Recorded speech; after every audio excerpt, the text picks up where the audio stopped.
Hi అండి, నేను మీ Vahini. Welcome to our channel Vahini's DSC world. ఈ ఛానల్లో ప్రతిరోజు కూడా మీకు ఎర్లీ మార్నింగ్ కరెంట్ అఫైర్ అనేది ఫ్రీగా అందివ్వడం జరుగుతుంది. ఇంకా ఎవరైనా ఛానల్ని సబ్స్క్రైబ్ చేసుకోకపోతే వెంటనే సబ్స్క్రైబ్ చేసుకోండి.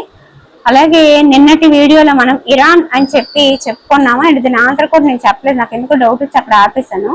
తర్వాత ఈరోజు చూస్తే ఇరాక్ కొత్త అధ్యక్షుడిగా నిజార్ అమిది వచ్చారనమాట. ఓకే, ఇది విషయము. సో నిన్నటి వీడియో చూసిన వాళ్ళు, నిన్నటి పీడిఎఫ్ చూసిన వాళ్ళు కొంచెం సరి చేసుకోండి.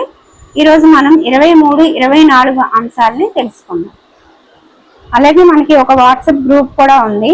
ఎవరైనా సరే వాట్సాప్ గ్రూప్లో జాయిన్ అవ్వాలి అంటే 9494163477 అనే నెంబర్కి 20 రూపీస్ పే చేస్తే మీకు వాట్సాప్ గ్రూప్లో జాయిన్ చేస్తారు. అలాగే ఏప్రిల్ 1 నుంచి లాస్ట్ వరకు ఉన్న కరెంట్ అఫైర్ పీడిఎఫ్ అనేది మీకు అందిస్తారనమాట. కేవలం మంత్లీ 20 రూపీస్ మాత్రమే.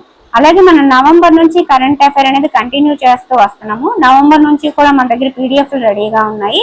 ఎవరికైనా కావాలంటే 9494163477 అనే నెంబర్కి వాట్సాప్లో మెసేజ్ చేసి తీసుకోండి. ఓకే ఫ్రెండ్స్, ఆంధ్రప్రదేశ్ హైకోర్టు కొత్త ప్రధాన న్యాయమూర్తిగా జస్టిస్ లీసా గిల్ ఏప్రిల్ 25న ప్రమాణ చేయనున్నారు. పశ్చిమాసియాలో ఉద్రిక్తతలు పెరుగుతున్న నేపథ్యంలో అమెరికా నౌకాదళ సెక్రటరీ జాన్ ఫెలాన్ తన పదవికి రాజీనామా చేశారు.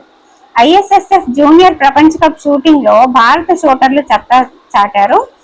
ప్రాచీ గైక్వాడ్ అండ్ వంశికా చౌదరి ఇద్దరు కూడా స్వర్ణ పథకాలు సాధించారు. మనం ప్రీవియస్ వీడియోలో శివ నర్వాల్ స్వర్ణం సాధించారని చెప్పాం కదా.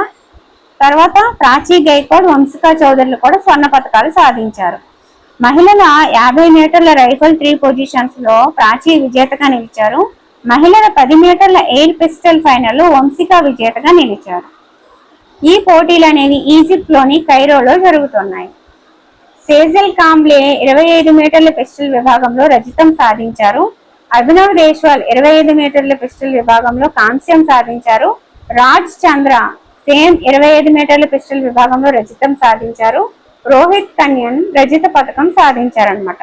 పురుషుల 50 మీటర్ల రైఫిల్ ప్రోన్ ఈవెంట్ లో రోహిత్ కన్యన్ రజత పథకం సాధించారు. అలాగే నెక్స్ట్ ఎవరెవరు ఏ పథకాలు సాధిస్తారో తర్వాత వీడియోలో కూడా మనం తెలుసుకుంటూ ఉన్నాం. ఇప్పటికైతే మనకు తెలిసిన వివరాలు ఇవన్నమాట.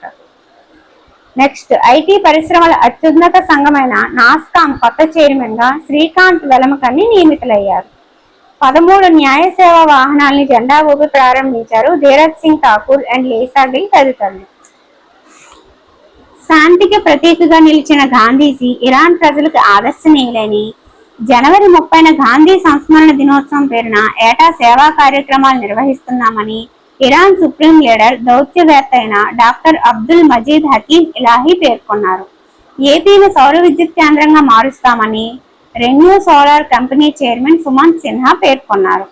పీపీపీ విధానంలో వైద్య కళాశాలల పనులు నెల రోజుల్లోనే ప్రారంభించేలా చర్యలు చేపట్టాలని సీఎం చంద్రబాబు ఆదేశించారు. మనకి 23 అండ్ 24 తేదీల్లో వచ్చిన అంశాలు ఇవేనమాట. ఒకవేళ ఏమైనా మిస్ అయినా సరే నెక్స్ట్ రోజు కవర్ చేయడం జరుగుతుంది. ఇంకా ఎవరైనా ఛానల్ని సబ్స్క్రైబ్ చేసుకోకపోతే వెంటనే సబ్స్క్రైబ్ చేసుకోండి. Okay friends, thank you.